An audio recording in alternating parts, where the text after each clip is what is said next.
I woke up feeling like my head was about to burst. I dragged myself to the bathroom and grabbed 2 painkillers. I spent the next 10 minutes hovering over the toilet, waiting for the worst. As I sat there, I remembered what happened the day before. My name is James Allen. Yesterday was the day my world turned upside down. When I got home from work, my wife Helen dropped a bombshell on me. She told me she loved me, but then she admitted she'd been seeing someone else for almost a year and was in love with him too. She tried to explain it as a simple act of compassion. Apparently, this man, whose name she wouldn't reveal, had been in a terrible car accident that killed his wife, leaving him injured. She said he was struggling with guilt and that she was just trying to help him cope. But somewhere along the line, they ended up falling in love. She did admit they'd slept together, and said the sex was even great. She even had the nerve to tell me that she still loved me and planned to come back eventually, but as long as this guy needed her, she was going to be there for him. She assured me she would still be there for our kids and me too. The guy was a lot younger than her, and she figured she'd move on eventually, but until then, she was determined to stay by his side. I was beyond stunned. It felt like the worst nightmare a married man could walk into. I did what any man would do. I accused her of being a 304 and a hooker. That's when she said she was disappointed in my reaction and actually had the nerve to tell me that if I really loved her, I'd accept the situation. She reminded me that in our wedding vows, I promised to love, honor and cherish her. It was clear she was angry with me, but I was seething with rage to avoid doing something I'd regret. I started drinking and shouting. Once I cooled down a bit, I asked her how she would feel if I found another woman. She didn't miss a beat and said, "Who would want you?" She pointed out that I was just a balding middle-aged. The poor guy had put on a few too many pounds. She even warned me that if I tried to divorce her, she'd make my life a living hell. I was at a complete loss. My mind was in meltdown mode. I couldn't think straight. To be honest, I wasn't handling the situation well. I kept drinking and yelling until Helen packed a bag and announced she was leaving. She said she'd stay with her lover until I could calm down and accept reality. The next thing I remember, I was sitting on our bed trying to take stock of my life. Helen was right. I was middle-aged. I was getting older, my hair was thinning, and I had to admit I was about 20 pounds overweight. But before I did anything about it, I had to find out where my kids were. It was Sunday morning and they should have been home. I did a quick search of the house and they weren't there. Where on earth had Helen taken them? I was about to call her parents when I heard a car pull up. I peeked out the window and saw Helen's car with our kids getting out. I met her at the door nice and easy. "I see you're sober. Where are the kids?" I demanded to know. "I can't leave them with you in your state. Did you take them to your lover's house?" I hissed. "James, watch your language," she shot back.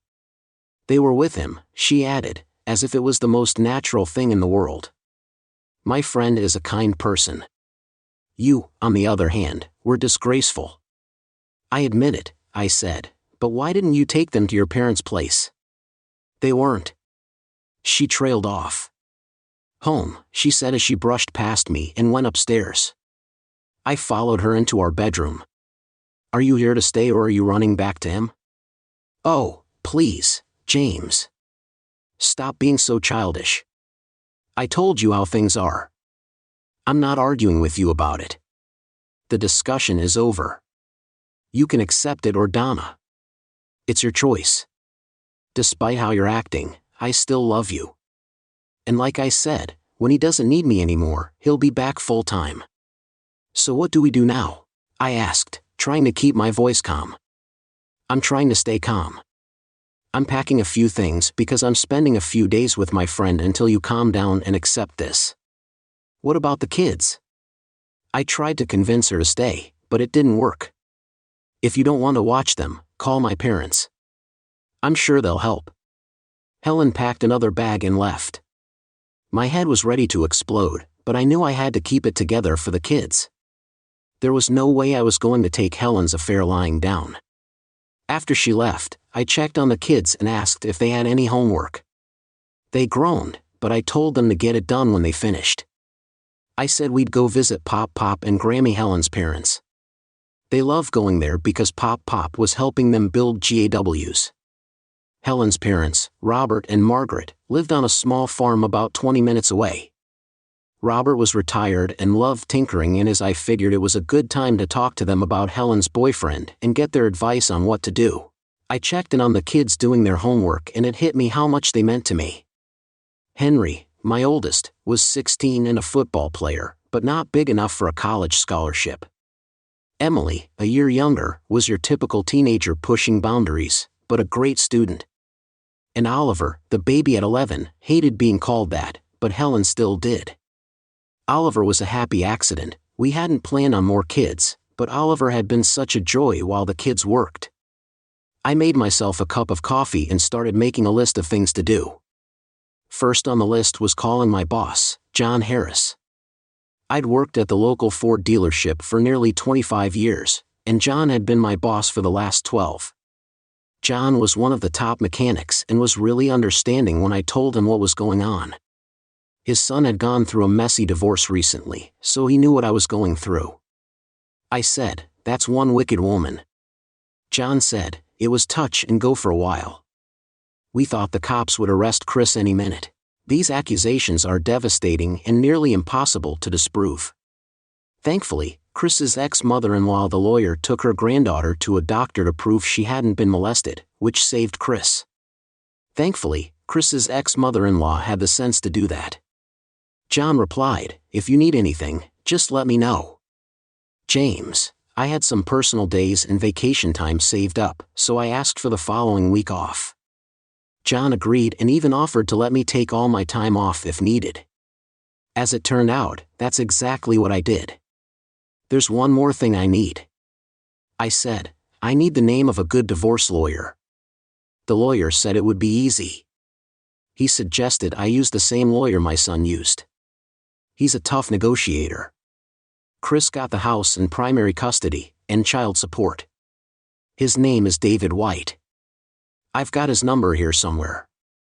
I called the lawyer office, not expecting anyone to be there on a Sunday. But luck was on my side. Mr. White was in, and his secretary said he had a cancellation.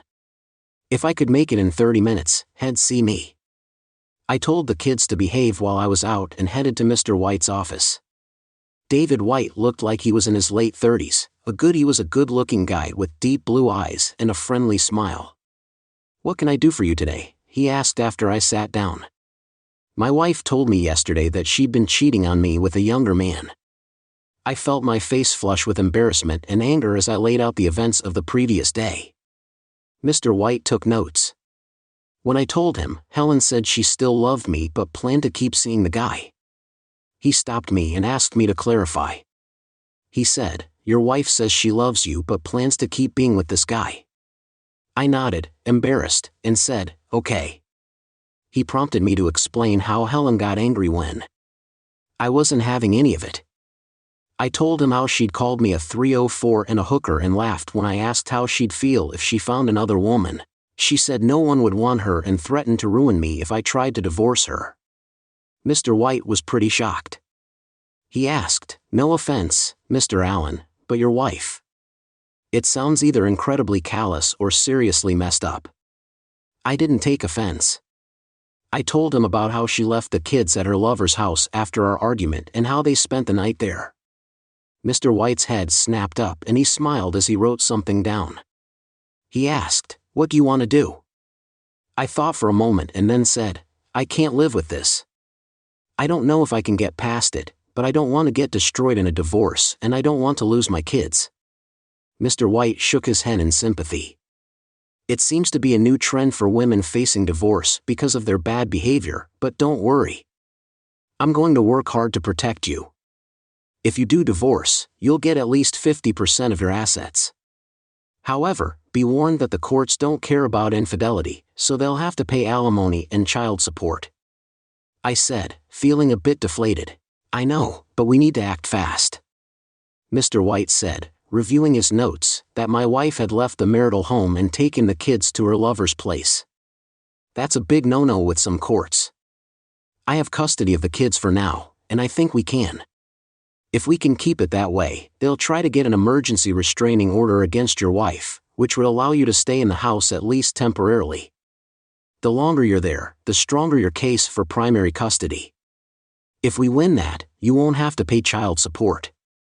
Does your wife work? Yes, part-time. While she was at the clinic, she works on Tuesdays, Thursdays, and Sundays. I answered, suddenly realizing that's probably where she met this guy. Mr. White agreed and asked how much she made. I told him she made about $30,000. I was making around $990,000, while he was making $300,000. I had to ask an important question: do you still love her? Do you want to try to work things out? I looked down at the floor, thinking long and hard. When I looked up, tears were streaming down my face. I nodded, but I added, I do love her, but I can't accept this. She broke her vows, and I'm done. I want a divorce. Mr. White said, last question. Tell me what assets you have. I mentally went over our finances. I told him, we have about $3. We had about $500 in our current account, $60,000 in savings, and a CD worth $250,000. I also had around $180,000. Helen had slightly less in her retirement plan from her previous full-time job. We had a job at the clinic, and Auron offered a better healthcare plan, so we used that for the family. We had 2 cars in both our names and of course the house, though there wasn't much equity in it since we bought it a few years ago. Hey, race what I want, Mr. White said. Ready for action. First withdraw half of what you have in savings, checking in the CD, and put that money in a separate account in your name only. I can't touch the CD, I explained. It's in both our names and I can't cash it without her signature. No problem, he said, running numbers on his calculator. Take 25. Use 000 of your savings to pay as many bills as you can from your checking account. Cancel any joint credit cards and apply for a new one in your name only. I still have a credit card from before we were married. I said I don't use it much because our joint card gives cash back. Mr. White smiled and said, you need to apply for a new one. He quickly jotted down a list of instructions and handed it to me. Now go out to my secretary and have her call Thompson Locksmith for you. Get the locks changed on your house and come back here. And it'll fill you in on the next steps. Miss Adams got Thompson Locksmith on the phone and I gave them my address. They promised to come around noon. I went back into Mr. White's office and he was just getting off the phone. We're in luck. He said if I fax my paperwork in today's meeting, we'll be seeing Judge Roberts. Why is that lucky? I asked, confused. He's tough on cheating spouses, whether they're men or women. Trust me, that's big in our favor. If he wasn't available, I still have to do some more convincing, but I'm confident we'll still get what we want. Plus, Judge Roberts was a good friend of my father's. I know he won't mind if I call him at home. Mr. White stood up and offered me his hand, which I shook gratefully. Before you go home, get your banking stuff done. They'll prepare a petition for an emergency restraining order against your wife.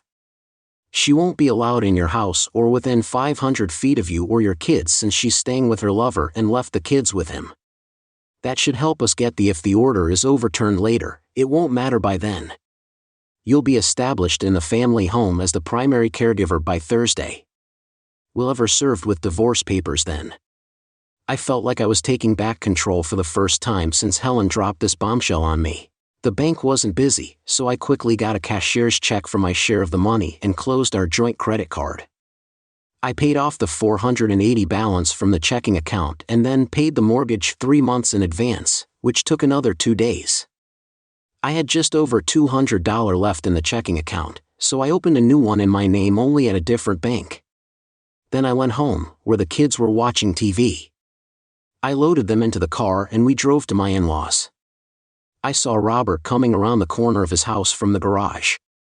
He waved and headed back around the house as the kids piled out and ran after him. Once inside, Margaret greeted me with a kiss on the cheek. A minute later, Robert came in, washed his hands, and greeted me. I hate to do this, but Helen's having an affair and he's filing for divorce. I don't believe you, Robert. He snapped. Helen wouldn't do that. What proof do you have? She told me. I said quietly as tears started to slide down my face. Just then, the back door opened and the kids came in. Please stay outside for a few minutes, I told them.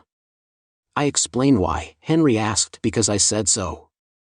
I said it more sharply than I intended. Henry saw the tears on my face and quickly ushered his siblings back outside. She told you? Margaret asked, shocked. Yes, I said firmly, recounting the events of the previous day. I included the part where she said the SX was good and how she threatened to ruin me if I divorced her. I also told them how she didn't think any other woman would want me. They were stunned and Robert was angry. I still don't believe it. I'm going to call her and put it on speakerphone. He dialed his daughter's number and put the phone on the coffee table. Hey Dad, Helen answered cheerfully. Helen demanded to know if he was having an affair. After a long pause, he told her that he'd been told he was having an affair with another man and that he was in love with that man. Helen pleaded with him, saying that she was trying to help this man who'd gone through a terrible tragedy. Robert's face turned bright red and through gritted teeth he asked, "Are you having sex with him or not?" "We've had sex, but I still love James. I just can't abandon this man right now. I love him too." I was shocked by Robert's reaction. Helen had always been a daddy's girl, and I assumed Robert would make excuses for her. The phone was ringing again, but Margaret was reluctant to answer it. "Leave it," Robert ordered, but Margaret tried to pick it up anyway. Robert grabbed the phone from her hand and threw it against the fireplace. "I said leave it," he shouted. Margaret was shocked, and I was too. Dead silence filled the room as Robert and Margaret tried to process what they just heard. Finally, Robert came over and hugged me. "James, I'm so sorry. I don't even know what to say. I can't believe our daughter has done this to you. We'll do anything to help. Anything at all. I'm here for you and the kids. Margaret will speak to Helen later and let you know how it goes. I'm too angry to talk to her at the moment. I had to leave to get back home for the locksmith after hurting the kids in the car." I hugged Robert and Margaret and invited them for dinner so we could talk more on the way home. Emily burst into tears. "Are you in, Mom? Are you getting a divorce? Where did you hear that?" I demanded. Henry said. I snuck back into the house and listened. I figured it was something bad. I just didn't think it was that bad. It was this. I let out a sigh, realizing they had a right to know what was going on, but I wasn't sure how to tell them without causing too much pain. Helen's selfishness was hurting the kids. I bet she never thought about that when she was with this guy. "Unfortunately, it seems your mother and I will be getting a divorce," I said softly. "But why?" Oliver asked, starting to cry. "Your mother has fallen in love with another man," I said simply. "You mean she's having sex with another man?" Emily said through her tears. "I hate her. She's a total." "Emily, don't say that about your mother." I tried to scold her, but my words felt hollow since they echoed my exact feelings. The locks were changed just in time, 10 minutes after the locksmith left. Helen came storming into the driveway. "You had to tell my parents, didn't you? I bet you called me a 304 and a hooker," she screamed. "I thought you loved me, Helen. You're basically saying you're doing me a favor by staying with me. It's pity love. I can do without. Not only did you say that, but you also threatened to ruin me. Yet you dare to tell me you love me. Take a good hard look at yourself, Helen. People who love each other don't do things like that. If you're so convinced that what you're doing is right, then it shouldn't matter that they know." Helen looked really upset by what I said. "I'm sorry, I didn't mean to say those things." She tried to apologize. "I was just angry because you called me a 304 and a hooker. James, you should call your wife and the mother of your children. Children, you promised to love, honor and cherish me. If you truly love me, you'd accept this. I'm not leaving you for him. I just love him too, and I'm trying to help him. He's much younger than me and will eventually move on. Helen, I said, shaking my head slowly. If you're going to quote our wedding vows, you should. You should also include the part where you promise to forsake all others. It would be good to remind you that a married woman doesn't go around opening her legs for young men just because they're hurting. I have accepted that you're damaged goods and I don't want you in my life anymore. Like you said, accept it. I knew the clinic would take her on full time. There was always a shortage of nurses, and she was a good one. After the DNA results arrived in the mail, it took me half a day to work up the courage to open the envelope. When I finally did, my heart was filled with pure happiness for the first time since this mess began. My kids were mine. I reread the report several times, reassuring myself that I was their biological father. Then I wondered what if the report had said that one or all of my kids weren't mine. I realized I would still love them the same. No matter what, I would even think that for the kids' sake. Would I be willing to forgive Helen if she left that guy and came home? The answer was no. She would never be able to instill proper values in them. She was a bad influence and I needed to keep her away from them. I used up all my personal days and vacation time to stay home. Once my personal days and vacation time were up, Helen's parents stepped in to watch the kids. Robert and Margaret still refused to talk to their daughter until she came to her senses. Robert said she called 3 or 4 times a day for a week before he blocked her number. The visitation schedule was up to Helen and me to work out, but really, our lawyers would communicate what we wanted. We finally agreed that Helen could visit on Monday, Wednesday, and Friday between 6. Margaret offered to supervise, but I wanted to be there for the first visit. I wanted Helen and Margaret to know the rules on the first Monday. There was a car parked in the street, and Helen got out. I didn't recognize the car, but I realized it must be her lover. Helen walked up to the house, looking nervous, and smiled at us. "Hello, James, how are you, Mom?" "It's good to see you, Helen." "You have to leave." I snapped. "The judge told you your lover wasn't allowed within 500 feet of this house." I could see her face, but he just dropped me off. "Helen, are you out of your mind? The judge was there, so tell that idiot to leave now." "I'll tell the judge." Helen nodded quickly and walked back to the car. Then I had a thought. I walked out at an angle and pulled a pin from my pocket as Helen talked to her lover. I copied the license plate number down, then I returned to the porch as the car drove off. "Okay," he said. "He'll come back to pick me up." Helen said, "Definitely." "Well, tell him to meet you down the street." "I don't want James. I'm getting tired of how you're treating me." "You didn't have to steal the money from our checking account or cancel my credit card." "Helen, I didn't steal anything. The money I took from the checking account paid off the credit card and 2 mortgage payments. I wanted to make sure the kids had a place to stay while we sorted this out. As for canceling the credit card, I didn't want to be stuck with any expenses you might charge while you're with your." Helen's face was red with anger and arrogance. I told her this isn't an affair and he's not my lover, James. "You're being ridiculous." Before I could respond, Margaret stepped forward and slapped Helen across the face. We were both stunned. Helen whispered, bewildered, "Helen, if you ever disrespect James again, they'll take that dress off you and beat you up. Now, if you want to see the kids, they're in the living room. I need to have a word with James, and then they'll join you. But be warned, if you do or say anything wrong, they'll throw you out of this house." Helen nodded meekly and went inside. "James, I'm sorry for my daughter." Margaret said sympathetically, "Thanks for sticking up for me." I was genuinely grateful and left 2 weeks after the first hearing.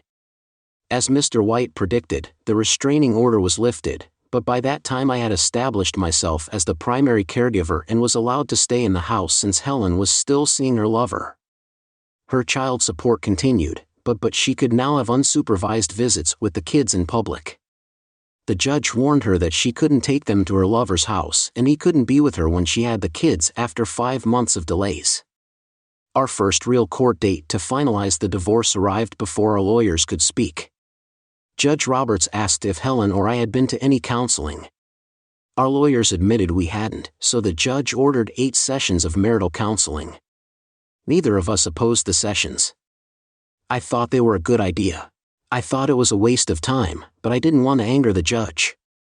I had a feeling that Helen still believed she could convince me or the therapist that what she was doing was right. The first meeting with Dr. Allen, the therapist, went exactly as I expected. Helen spent most of the hour explaining why she thought she was doing the right thing.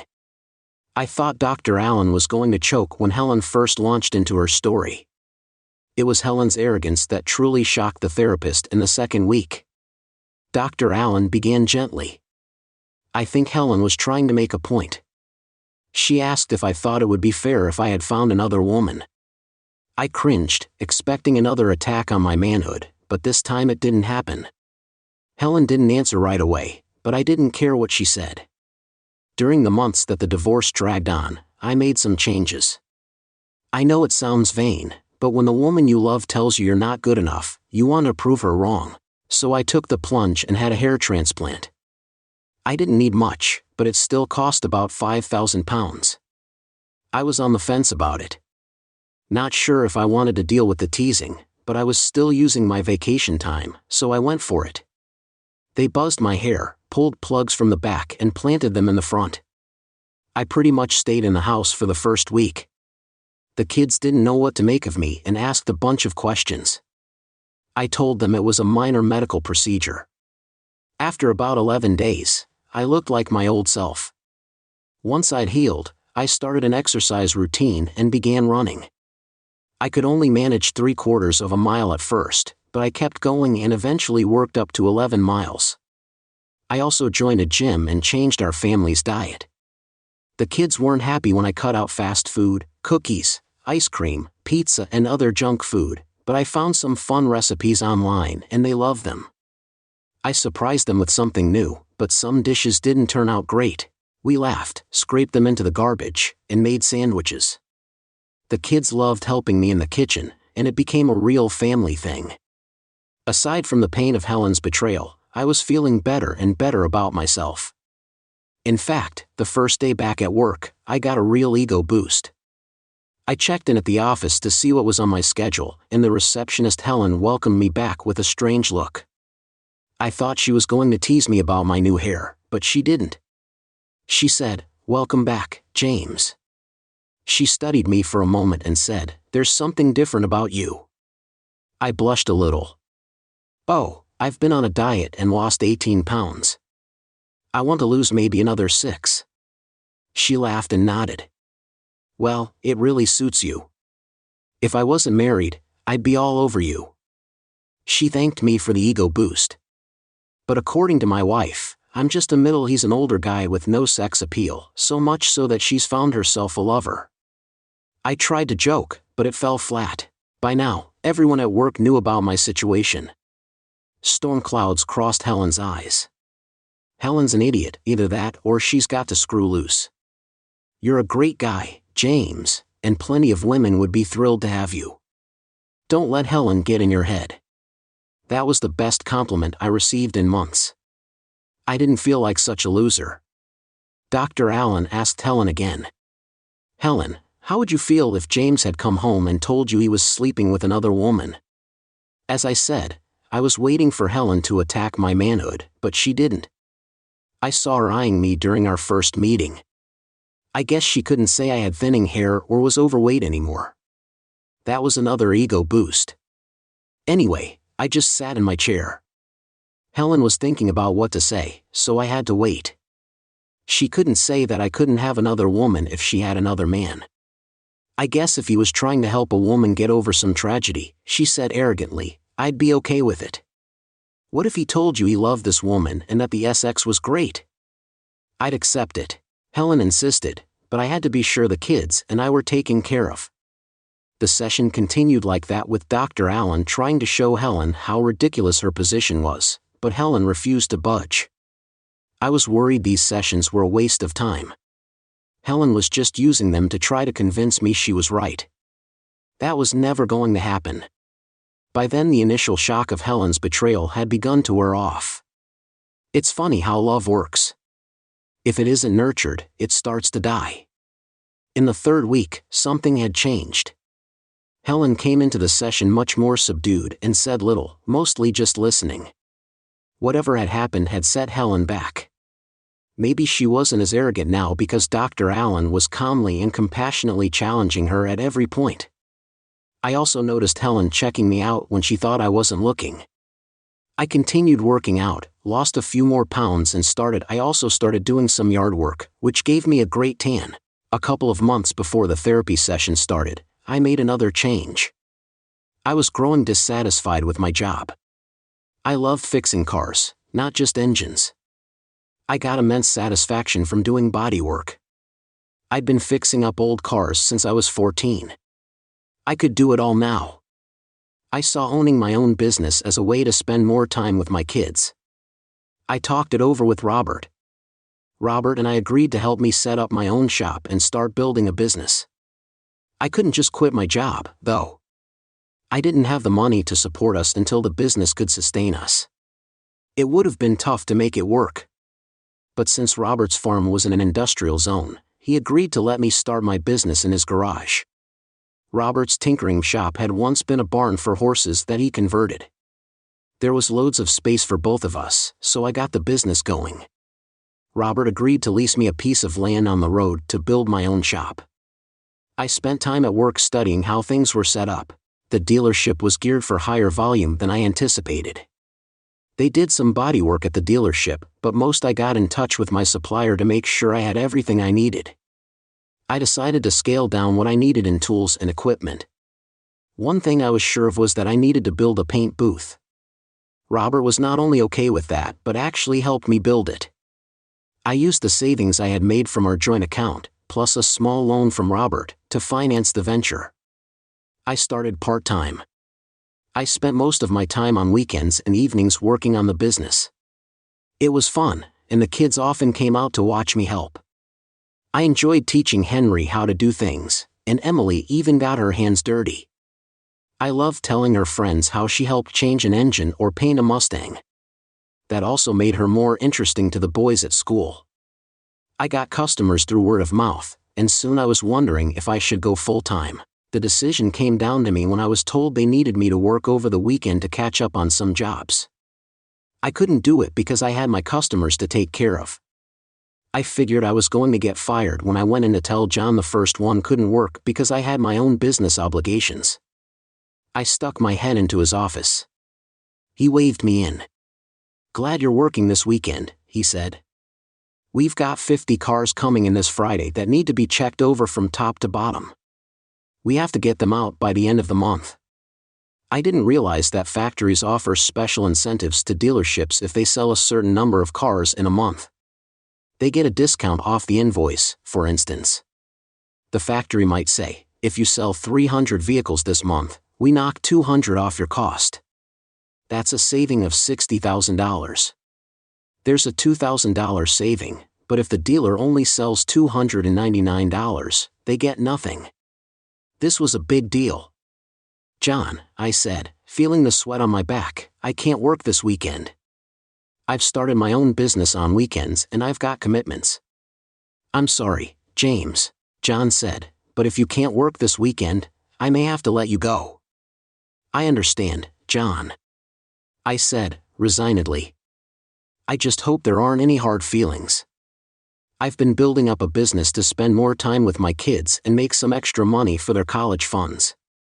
It'll clear out my locker." "I hate to lose you, James," John said sadly. "Tell me about your business. Where are you located and what kind of work are you doing?" I explained that I set up shop on my father's. "I'll get back to you on that," he said. "I've got tools for just about any car repair, including body work. Why don't you go grab a coffee and come back?" I didn't want coffee, so I went to my locker and put my stuff in a box. If I lost this job, it was going to be tight for a while. The kids would have to go on Helen's health insurance as ID, taking her off mine, but I was confident I could make it. I was turning away almost as much business as I was taking in. John waved me back into his office when he saw me. "I've got a deal for you, James," he said, excitedly. "If you're open this weekend, I'll pay you back for any money you lose from unhappy customers." I shook my head. "I can't do that to my customers." "James, wait a minute. I'm not done." Jan slid a piece of paper across the desk. It was an independent contractor agreement. "I really need you this weekend. I also think you can convince your customers to wait a few days. If you do that and your shop passes our inspection, we'll hire you as an independent contractor to do some of our body work." I was stunned but agreed. After that weekend, I was working full. Sometimes I'd go to the dealership if I had a problem and wasn't busy. Robert started helping me part-time. Time and Margaret agreed to do my books, and I was now making more money than ever. The only thing still messed up in my life was my marriage. After the 4th counseling session, I wanted to end it. I didn't care what Helen was doing with her new love. I should say that it still hurt when I thought about my wife being with another man, but I wasn't thinking about it as much during our 5th session. I decided to go on. I thought that if I attacked Helen hard enough, she might want to end these pointless sessions.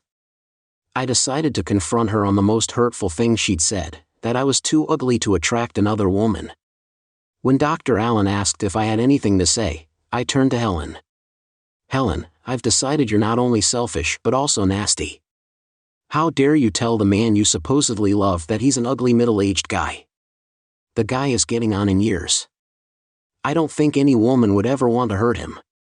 It'll take a lot for him to get over this." "Oh, James, I'm so sorry." She started crying. "I'm ashamed I ever said that. If I could take it back, I would. I do love you, but I just don't love you enough to give up your lover and keep your sorrow to myself. You'll need them more than I do." I lost it. Helen was inconsolable, regardless of what Dr. Allen or I said. We couldn't calm her down. Eventually, Dr. Allen ended the session but gave us homework for the next one. I wasn't looking forward to it. The sessions were a waste of time, so we had to do some homework. It was a series of questions, some of which made sense, like our relationships with our parents or how our sex life was. Others were more random, like our favorite food and drink or what kind of vehicle we drove. But one question made me stop and think. If I could change one thing, what would it be? I put the questionnaire away after reading that I wanted to think about it the next day. I wrote that I wished I had been a better husband so my wife wouldn't have stopped loving me. We turned the papers in at our next session. I had a session with Dr. Allen, but she didn't look at the papers. Instead, she asked if we had any questions or something we wanted to discuss. I like to ask Helen a question. I said immediately. Dr. Allen nodded and I turned to my estranged wife, Helen. "I don't see that we're getting anywhere with these sessions. You've made it clear you are not leaving your friend Peter Mitchell, which leaves no chance for reconciliation. Why don't we stop this and get the divorce done? How do you know his name?" I got his license number after that, and it wasn't hard to find out his name. But it doesn't matter. I don't care about getting back at him or even talking to him. I just don't care anymore. I want to move on. Helen looked at me with the saddest eyes I'd ever seen. I hated seeing her like that. I could see she was in pain and wanted to give her a hug, but I knew that wouldn't help, so I carried on. "I know your lawyer isn't happy with the settlement I've offered. I've told my lawyer to look into other options. I'm willing to give you more visitation time with the kids. I'm also offering one. I offered to pay $000 a month in alimony for 3 years. I just want out." I watched Helen for a reaction, but all I saw was sadness. She made it clear she wasn't going to stop seeing the guy, and I couldn't and wouldn't accept my wife being with another man. I just didn't understand how she thought I could live with that. At this point, it didn't matter. I just wanted out. I pushed to end this farce. "I know what you said about me. Some of what you said was true. It hurt a lot when you said it, and I told you I didn't think I'd ever get over it. But as time goes on, I realize I'm getting over it. As you can see, I've tried to fix myself up. I don't think I'm the man you thought so little of when you took up with Peter. I've also started dating after we divorced. You can take care of your guy as long as you want, but it's time to end this if only so you can rebuild your relationship with the kids." Helen burst into tears and left the room. Dr. Allen looked as stunned as I was. Finally, she composed herself and told me she wanted to see Helen alone for the next session and then me for the last one. I agreed. When Helen first told me, I was furious and filled with hate, but months later, I was just worn out. I could see how this was hurting not just me, but Helen, her parents and, most of all, our kids. I wanted it to stop. I wasn't angry that Helen was with someone else when I met with Dr. Allen for the last time. I was relieved that Helen wasn't there and that this would be the end of counseling. "James, I want to thank you for your patience through these sessions." Dr. Allen began. "I know this as I appreciate that it's been tough for you since meeting with Helen last week. I think I've finally got to grips with what happened to your wife." I was sitting on the edge of my seat, eager to find out why Helen had destroyed our marriage. "Do you remember the homework I gave you?" she asked. I nodded. I'd forgotten about it and figured it was of little value in these sessions. The way you both answered one particular question surprised me. Dr. Allen said, pulling out 2 pieces of paper. He asked if we could change one thing, and if so, what would it be? I nodded, and you said you wished you could have been a better husband so your wife wouldn't have stopped loving you. When Helen heard that, she broke down and cried harder than ever. It took me quite a while to calm her down. I didn't know what to think, say, or do. I just sat there. "James, your wife never stopped loving you. That's why she kept seeing Peter, she loved me so much." Dr. Allen gave me a disapproving look, but then sighed. "James, I discovered about Helen that she was going through a severe midlife crisis as the kids got older. She felt her life slipping away. She is, and I suspect always has been, a warm and caring person. Helen found Peter, who needed her badly. She mixed up her desire to be young again with Peter's need for forgiveness over his wife's death. I said she's still with Peter, but she's not. James, I didn't know that. Why didn't Helen tell me? I know this, but you need to know the truth. Peter left town the same day you told Helen you were dating and just wanted to finalize the divorce. She figured she'd already lost you. I thought about that, but Dr. Allen was right, it didn't change my mind much. I'd been through a lot and I was ready to move forward. I could never trust Helen again and I didn't want to live like that, but most of all I wanted the kids to bond with their mother again. Emily's grades had slipped badly since this started and I was sure she was still angry at her mother. Oliver had become sullen and withdrawn and was acting out at school, which was perhaps the worst consequence of Helen's actions. Oliver was no longer that happy-go-lucky kid he used to be. Henry was the lucky one. He wasn't angry or sullen, but he changed the subject whenever his mother's name came up. Maybe I'm wrong, but his reaction might be worse than the girls'. I just don't know. Dr. Allen pulled out the second piece of paper. It was Helen's answer to the question about changing one thing. She wrote that if she could change one thing, it would be that she never met Peter Mitchell. The divorce went through, and as per the agreement, Helen visited the kids on Wednesdays and Fridays. I made sure to take the kids out on Fridays before Helen arrived. At first, our interactions were formal and awkward, but then we started sharing meals together with the kids. One evening, Helen asked if she could stay the night. I laughed. The bed in the spare room isn't that comfortable. It's better if you go back to your place. Next time, don't think I'd be in the same room alone with you. As for Peter Mitchell, his story wasn't entirely true. His wife died when she drove away from him after finding him cheating. She was speeding and died in a car crash. Why did I think he left town? Because of a severe beating he took outside a bar. He had 5 broken ribs, a busted kneecap, 6 missing teeth, and 2 busted nuts. I had to call in a favor with some friends, but it was worth it. The beating ensures he'll never be with another woman, let alone one as demanding as Helen. As for Helen, she eventually restored a loving relationship with Emily and Oliver. I always felt there was a distance between her and Henry. I thought Emily would hold a grudge, but she was the first to fully embrace her mother. Helen finally mended fences with her parents, but like Henry, there was a slight coolness with her father. Most Sundays, we had dinner there like a family, but we weren't. Helen kept telling me how. I told her to stop. They'll never forgive her, so there's no point in trying. I added, "Oh, please, Helen, stop being childish. I've already told you how things are. I'm not arguing with you about it.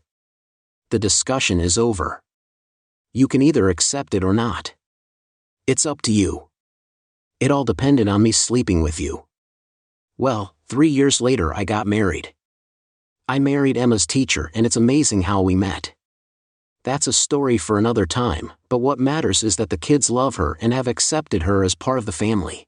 Helen still hasn't accepted that I've moved on. Well, I'm not doing anything about that. The discussion is over.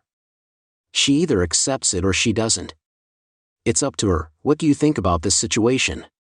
Can people truly change after such a betrayal, or is trust forever lost?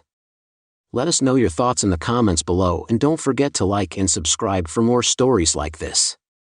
Stay strong and see you next time.